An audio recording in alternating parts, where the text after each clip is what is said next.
Matthew chapter 14. At that time, Herod the Tetrarch heard the reports about Jesus, and he said to his attendants, "This is John the Baptist, who has risen from the dead. That is why miraculous powers are at work in him." Now Herod had arrested John and bound him and put him in prison because of Herodias, his brother Philip's wife. For John had been saying to him, "It is not lawful for you to have her." Herod wanted to kill John, but he was afraid of the people because they considered him a prophet. On Herod's birthday, the daughter of Herodias danced for them and pleased Herod so much that he promised with an oath to give her whatever she asked. Prompted by her mother, she said, "Give me here on a platter the head of John the Baptist." The king was distressed, but because of his oath and his dinner guests, he ordered that her request be granted, and had John beheaded in the prison. His head was brought in on a platter and given to the girl, who carried it to her mother. John's disciples came and took his body and buried it. Then they went and told Jesus.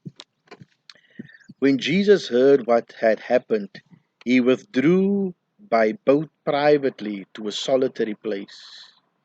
Hearing of this, the crowds followed him on foot from the towns.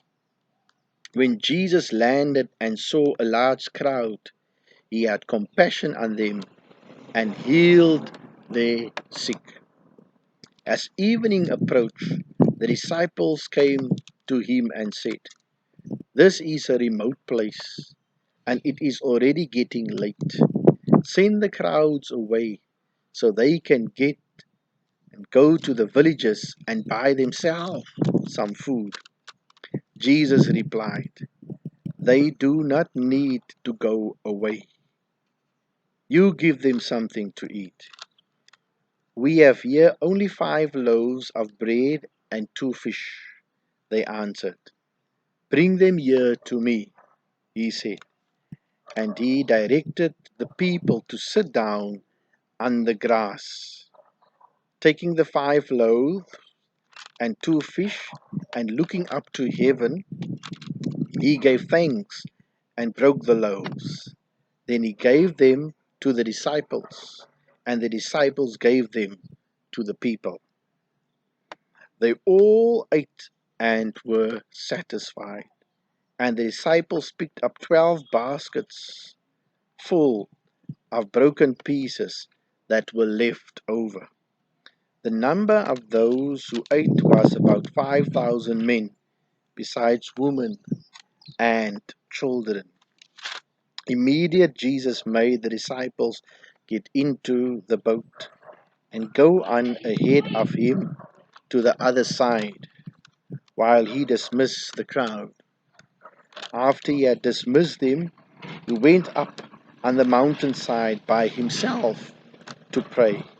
When evening came, he was there alone, but the boat was already a considerable distance from the land, buffeted by the waves, because the wind was against it.